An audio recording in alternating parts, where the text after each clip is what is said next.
Welcome back, you guys, and over 25 years ago, before the Warriors became the team we know of them today, they were a struggling franchise looking for a star to take them to the next level in the 90s, and that guy's name was Billy Owens, the third overall pick in the 1991 NBA draft, a can't-miss prospect that the Warriors traded for because they thought he was going to be their next franchise player.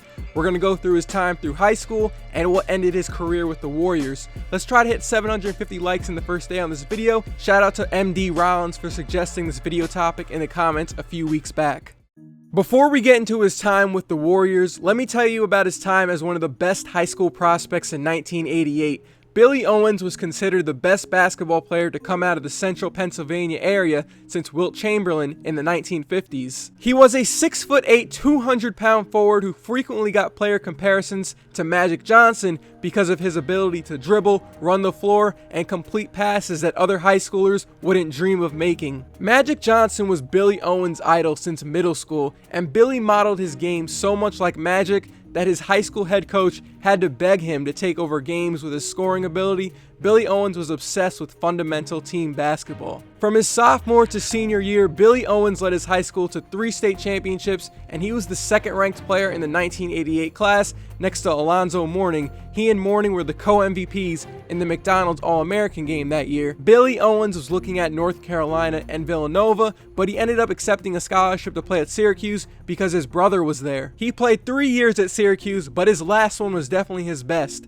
Billy Owens was a double-double machine at the forward spot in his junior year. He won Big East Player of the Year and averaged 23 points per game and 11 rebounds. Billy Owens not only had his sights on the NBA, but playing for the team Magic Johnson won 5 championships on. Billy said he dreams about being on the Lakers. "I see myself playing a guard spot. I see myself passing, scoring, handling the ball. I like handling the ball. I like being in command. It's just like Magic." In the 1991 NBA draft, he was selected 3rd overall by the Sacramento Kings. Billy Owens was selected 1 spot ahead of Dikembe Mutombo. Larry Johnson was the number 1 overall pick that year. But Billy Owens, he did not want to play for the Kings, and he literally held out for 4 months. He did not want to play for Sacramento. He did not show up to camp. So Sacramento's front office decided to call up the Warriors, and they agreed on a trade that would send Mitch Richmond, Les Jepson, and a 1995 second-round draft pick to the Kings for Billy Owens. The Warriors were 23rd in defense and wanted to get tougher inside. But the trade broke up one of the most fun Warriors teams of the 90s. They were called Run TMC, the T for Tim Hardaway Jr., the M for Mitch Richmond, and the C for Chris Mullin. In their second season together, Run TMC combined for 72.5 points per game. Golden State sold out every home game in their second year and upset David Robinson's Spurs in the first round before losing to the Lakers in the semis. This really upset the fans because it was only their second year together, and those 3 guys made basketball very fun to watch. Head coach Don Nelson said this about Billy Owens. He said that trading Mitch Richmond was the hardest decision he had to make in his career, but he liked that Billy Owens was very versatile and he could play power forward, small forward, and shooting guard. He also liked that he could help them out on the glass. Billy Owens showed a lot of promise in his first year with Golden State. They won 55 games, and he was selected to the All-Rookie First Team. He averaged 14 points per game, 8 rebounds, 2.4 assists on 52% shooting. In his second year in the first 37 games, Billy Owens showed off what he could possibly become in his prime. He was scoring, bringing down a lot of boards, dishing out assists. He averaged 18 points, 7 rebounds, and 4 assists on 50% shooting.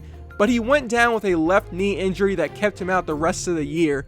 It also wasn't a good year for the Warriors because Chris Mullin and Tim Hardaway Jr. also missed parts of the season, and it hurt their record. They finished the season 34-48. Billy Owens' 3rd year with the Warriors would be his last, as he never gave the Warriors the impact he was supposed to. His per game averages looked pretty good, 15 points, 8 rebounds, 4.1 assists, but there were bigger expectations that the Warriors had on him. They wanted more scoring, they wanted more assists, and just better defense, but he could never fill the scoring void left by Richmond.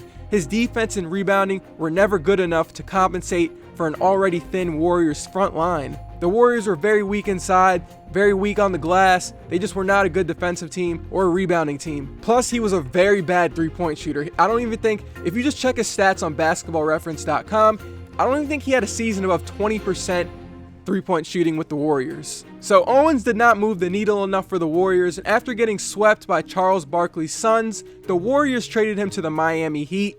He played a season there before becoming a journeyman into the late 90s. Owens was on the Kings, Sonics, Sixers, then the Pistons before finally retiring in 2001. The trade for Billy Owens is the one and only regret Don Nelson has in his NBA career. He said it was the worst trade he ever made and that Mitch was a star that the Warriors should have kept. And that is the story about Billy Owens, a very accomplished high school and college basketball player that the Warriors traded for and ended the exciting trio of Tim Hardaway Jr., Mitch Richmond, and Chris Mullin. Billy put up some good numbers on paper, but he never impacted the game like the man he modeled after in high school and college. But how many people can change the flow of a basketball game like Magic Johnson? Not many, but it's definitely interesting to wonder how the Warriors would have panned out if they kept Run TMC. That's it for me, man. Shout out to you if you made it to the end of the video. I'll see you guys till the next upload.